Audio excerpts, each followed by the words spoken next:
Hello and welcome. Another week and another great bike show coming up. Action-packed as always, but first up we've got something that we don't normally do, something to do with four wheels. But there is a reason why we've made the exception, as Harry is about to explain.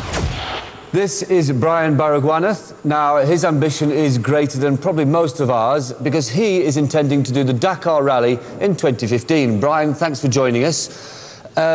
We'll get to the Dakar in a second, but this is a pretty big ambition for you, isn't it? So, what qualifications, if I can put it that way, have you got to aim for doing something like this? Where did your career start?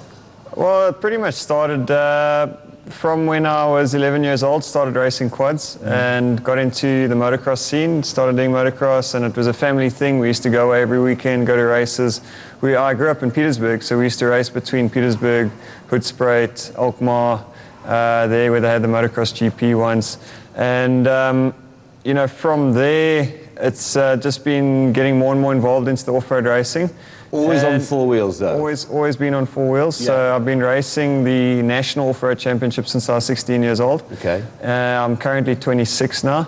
So, you know, this is the next step. I did go overseas in 2010, did some motocross in the States just for 3 weeks. That was an awesome experience. We did the AMA ATVA Nationals in Pennsylvania and 2 NEATV events, which was a really great experience. And, you know, from that we said, you know, where should we go? And because our country is more inclined to the off-road racing, I said, well, my next challenge that I would want to take on then is Dakar. And it's a fantastic platform to show yourself and our skills, showcase our skills for this country. I believe that, you know, South Africa's got really good talent and we've got a really good setup for our racing that we do, our off-road racing. Now, it's all very well glibly saying, yeah, I'm going to go to Dakar, but it's not quite as simple as that, is it? There's a lot of time, preparation, and more importantly, money involved. Let's just talk about the preparation quickly first. You're sitting on your Dakar bike. How is that different to your National Offroad Championship bike? Well, pretty much the biggest challenge with the Dakar bike is the fuel. And then obviously the navigation tower, where we would have all our navigational equipment. So we've got 50 litres of fuel on this bike, which can carry us to about 300 to 350 k's, depending on the terrain. And on the national bike, we usually only have to do 60 k's. So that's where the biggest challenge comes in. And then on top of all the fuel, you've got all your suspension changes that need to be made, and your fuel tanks and the modifying of your chassis to handle the fuel tanks. Yeah, because you're carrying a lot of extra weight there, and I suppose just the nature of the event, you've got to get to the end of the stage, haven't you? Absolutely, yeah. So okay, this is all going to cost an awful lot of money. How are you going about raising money for this attempt? We've got a raffle going now, which we can talk about just now. We're going to raffle the XTZ 660 Tenera, a 2014 model. So we're going to do that raffle on the 8th of November. How can people buy tickets for that? Follow us at teamridesa.com. You'll see our ride is spelled differently to your normal ride. It's R-H-I-D-E, ridesa.com. And so that's obviously the bike that you're raffling, that's one way of raising funds. How else can you bankroll this attempt? We also obviously looking for sponsors, looking for corporate sponsors and that sort of thing. We've had some guys interested. We haven't had any major bites at this stage is for a title sponsor for what we're looking for. Let's get to the nitty-gritty. What sums are you looking for? Well, as a title sponsor, we're looking for a title sponsor to give about $1.5 million.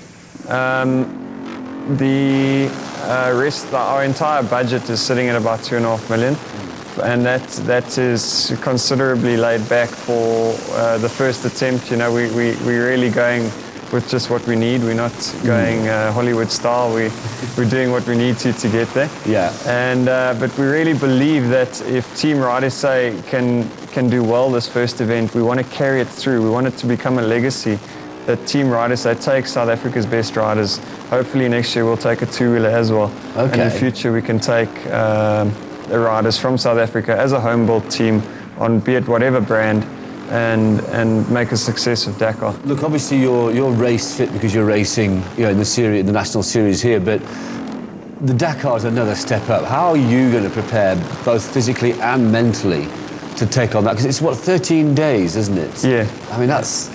No, it ain't easy. So what do you do yourself? It's not easy. There are some events that we do. We're going to do the Amageza event just before then as well, for a bit of preparation. You know, you get into that whole vibe of riding all day, getting home and prepping everything 100%, getting to bed. You know, usually maybe very, very little sleep. That's the biggest problem that a lot of guys complain about, is sleep deprivation. And then fortunately, I own a workshop, BB Motorsport, and so technically I'm always involved. We're always working late, we're always pressed for deadlines, and we're always rushing to get things done. So between training every day for our local racing and running a workshop, that is a really good base at this stage. Well, I'll tell you what, we're going to follow your progress with great interest, and obviously when you're over there at Dakar, we'll keep an eye on what you're doing. Okay. Wish you all the best. Thank you. If anybody is out there who is interested in sponsoring Brian, please get in touch with him. If you just want to win an XT660 Yamaha brand spanking new out the box, then go to his website. What was that again?